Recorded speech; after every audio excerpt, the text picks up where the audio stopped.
অদিত, এখনই দেখা করো আমার সাথে। দেখো আমি এখন একটু... অদিত, তুমি আমাকে প্রমিস করেছিলে যে তুমি আমাকে বিয়ে করবে। তুমি কি জানো তোমার বাবা আমাকে আর আমার মাকে কিভাবে ইনসাল্ট করেছে? এই জায়গা ছেড়ে চলে যেতে বলেছে আমাদেরকে। আমি বলে দিচ্ছি অদিত, আমি এখান থেকে কোথাও যাব না। আমি সবার সামনে তোমাকে এক্সপোজ করে দেব, সব মিডিয়াকে জানিয়ে দেব যে আমার সাথে তোমার অ্যাফেয়ার ছিল। আর এটাও বলে দেব যে তুমি তোমার স্ত্রীর সাথে অপরিচিতর মতো থাকো, কোনো সম্পর্ক নেই তোমাদের মধ্যে। আমাকে অতটা সহজ ভেবো না অদিত। আমার জীবন যদি নষ্ট হয়ে থাকে তাহলে তোমার জীবনও নরক বানিয়ে ছাড়বো।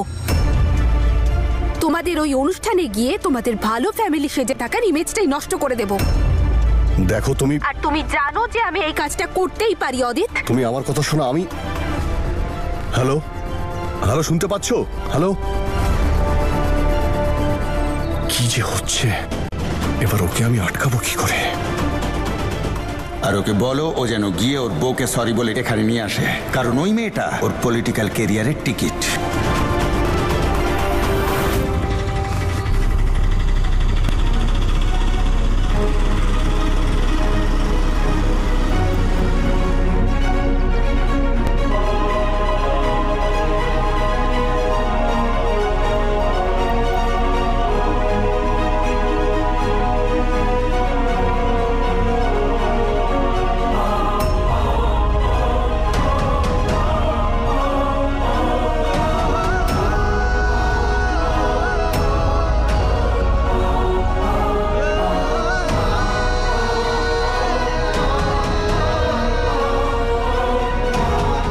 ঈশান একটা মেয়ের সাথে, ওকে সত্যিই ওর লাইফে মুভ অন করে গেছে।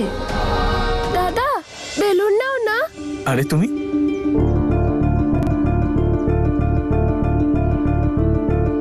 আঙ্কেল আঙ্কেল, বেলুন নাও না। সকাল থেকে একটাও বিক্রি হচ্ছে না। উপরওয়ালা তোমার সব ইচ্ছা পূরণ করবে। আমি বলেছিলাম না তোমাকে এগুলো আর করবে না, পড়াশোনা করবে। এই নাও তোমার জন্য, আর মন দিয়ে পড়াশোনা করবে, ঠিক আছে? কি কিউট একটা ছেলে। হ্যাঁ, খুব কিউট, খুব। যাই। হ্যাঁ।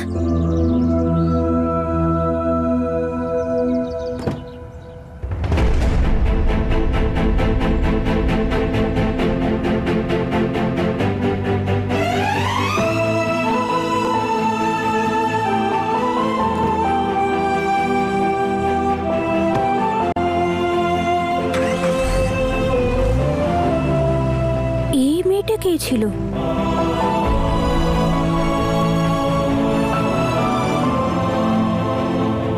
কিন্তু যাই হোক, যেই হোক না কেন, ঈশান কারোর সাথে তো আছে।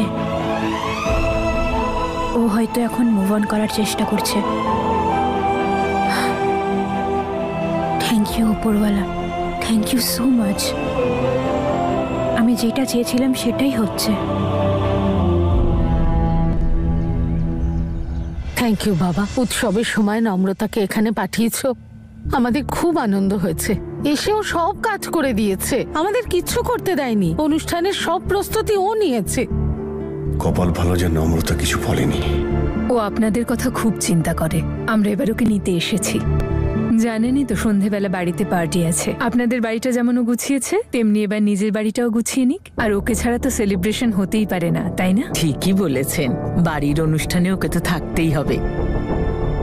আজ সন্ধেবেলা বাড়িতে পার্টি আছে, তোর বউকে সেই পার্টিতে আমার চাই, যে কোনো শর্তে। যা ইচ্ছে কর, ওকে নিয়ে আয়। আমি এক্ষুনি ডেকে আনছি। দেখুন, আপনি যদি কিছু মনে না করেন, ওর সঙ্গে আমি কথা বলতে পারি?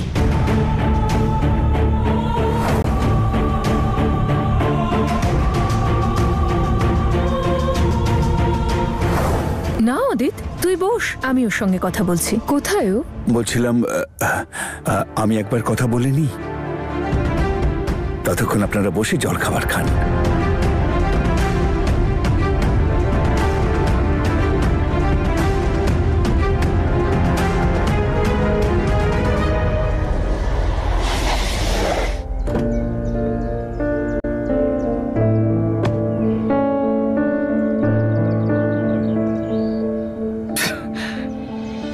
আরে কি ব্যাপার, তুমি বাড়ি যাওনি এখন? এই তো এবার চলে যাব। তুমি জানো, তুমি যাওয়ার পর একটা দিদি এসেছিল, আমার সব বেলুনগুলো নিয়ে গেছে। দিদিটা না খুব ভালো। শীত করছে তোমার? একটু একটু। এটা ধরো।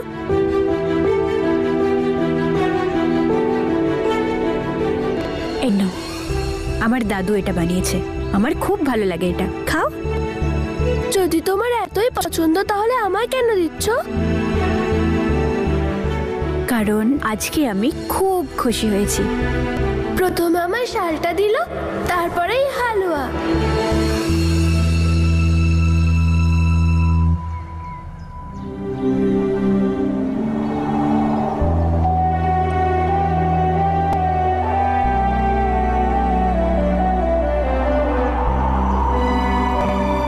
ওই দিদিটাই শালটা দিয়েছে?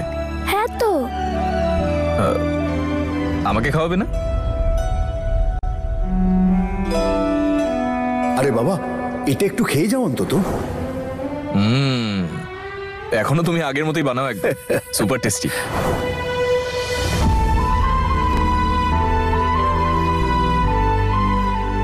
এটা তো দাদুর হাতে বানানো, তার মানে হলো নম্রতা আমার সাথে দেখা করতে এসেছিল, আমার সাথে কথা বলতে। বড্ড বেশি ভাবে মেয়েটা, কালকের ব্যাপারটা নিয়ে হয়তো খারাপ লেগেছে, তাই আজকে সরি বলতে এসছে। একটা কাজ করি, আমি নিজেই গিয়ে ওর সাথে দেখা করে নিই। Thank you. দিদিও এরকম করেছিল।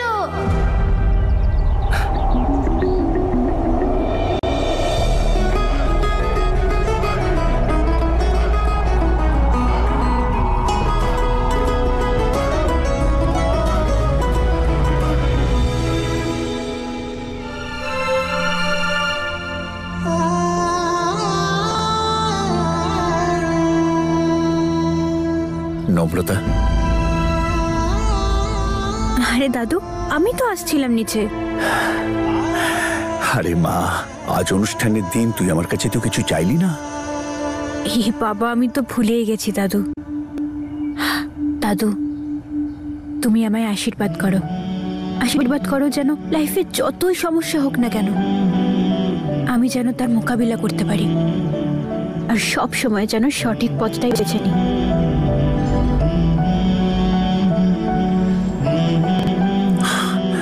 আমি তোকে আশীর্বাদ করছি রে মা, যে তুই সেই সিদ্ধান্ত নেবে যে তুই শ্বশুর বাড়ি যাস বা না যাস, কিন্তু তোকে যেন কখনো নিজের মনের বা নিজের ইচ্ছের বিরুদ্ধে যেতে না হয়। দাদু, এটুকু তো আমি বুঝি রে মা, যে অনুষ্ঠানের প্রস্তুতি একটা অজুহাত, বিষয়টা সম্পূর্ণ অন্য। এখানে তুই সব জিনিস গুছিয়ে এনেছিস। দেখ মা, আমি কিচ্ছু জানতে চাইনি, কারণ আমার হৃদয় আর এ বাড়ির দরজা সবসময় তোর জন্য খোলাই আছে। কিন্তু মা, এখন যখন তোর শ্বশুর বাড়ির লোকেরা তোকে নিতে এসেছে, আমাকে বল ব্যাপারটা কি। তুই আমাকে বল, তুই কি চাস? আরে দাদু, এরকম কোনো ব্যাপারই নয়। ওনারা তো আমাকে খুব ভালোবাসেন। আর যখন মিথ্যে বলতেই পারিস না, তখন কেন বলছিস? আমি সব বুঝতে পেরেছি। দেখ, তোকে না আমায় কিছু বলতেই হবে না, আমি সব সামলে নেব। হ্যাঁ সোনা, তোর চিন্তা করার কোনো দরকার নেই। আমি জানি তুই নিজের মুখে তো কিচ্ছু বলবি না। তোর মনে হয় আমরা কষ্ট পাবো, সমাজের সামনে আমাদের সম্মান যাবে, কিন্তু সোনা তেমন কিচ্ছু না। তোর খুশির থেকে বড় আমাদের কাছে আর কিচ্ছু নেই, আর তার জন্য আমরা সব করতে পারি, সব।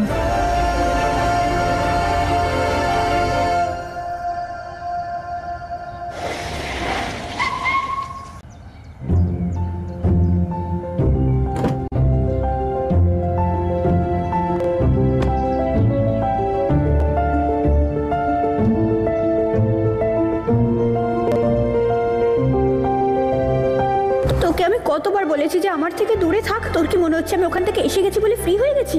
তুই খুব সহজে আমার কাছে চলে আসবি? কি করছিস সেটা? তুই নম্রতার সাথে শুধু কথা বলতে যাচ্ছিস যে ভবিষ্যতে ওর লাইফ নিয়ে কি করতে চায়। রেখে দিন। Thank you. আমার না খুব চিন্তা হচ্ছে, যদি নম্রতা যেতে না চায় তাহলে?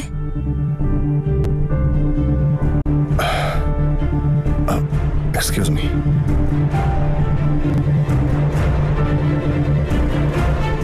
তৈরি থাকো, তোমার পলিটিক্যাল ক্যারিয়ার এবার শেষ।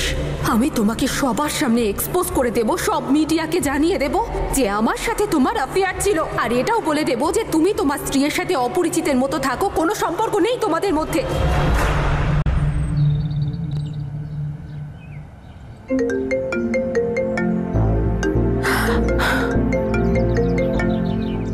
এক মিনিট।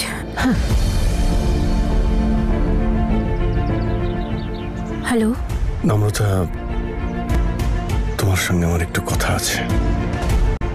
জাস্ট ওয়ান্স, একবার প্লিজ।